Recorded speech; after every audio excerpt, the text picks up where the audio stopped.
Hizi ndio sifa za uke ambao unapendwa na wanaume wote duniani.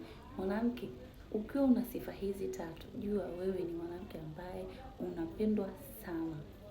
Na ukiwa na sifa hizi, mwanaume wako hawezi kukuacha. So, vuta kiti, kaa kwa kutulia, nisikilize vizuri. Mwanamke mwenye hizi sifa tatu, huyo mume wako hawezi kukuacha, huyo mwenza wako hawezi kukuacha kamwe. Na hata ikitokea lolote, basi atakukumbuka sana na atajuta kwa nini alikuacha. So, sifa ya kwanza, ukiwa na hii sifa, basi ya tatu ni lazima uwe nayo. Ya kwanza kabisa, inatakiwa uke ambao unabana. Hii ni sifa ya kwanza. Mwanamke mwenye uke ambao unabana, unawataiti vizuri, huyu ni mwanamke ambaye anapendwa sana. Sifa ya pili, uke ambao una joto.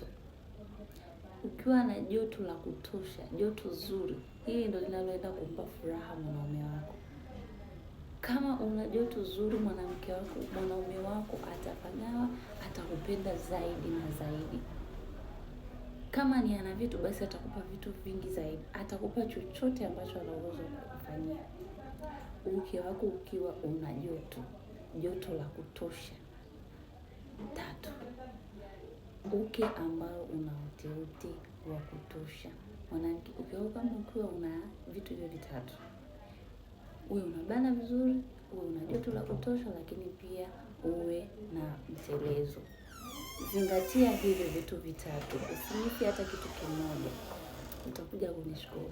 Kama unahitaji kufahamu zaidi, basi hakikisha umenifollow, umeshare video hii kwa wanawake wengi zaidi, ili nao waweze kunufaika. Ikiwa unapitia changamoto yoyote ambayo unahitaji msaada wa haraka, unaweza ukachukua namba kwenye profile yangu kwa ajili ya kuweza kupata msaada wa haraka ama ushauri.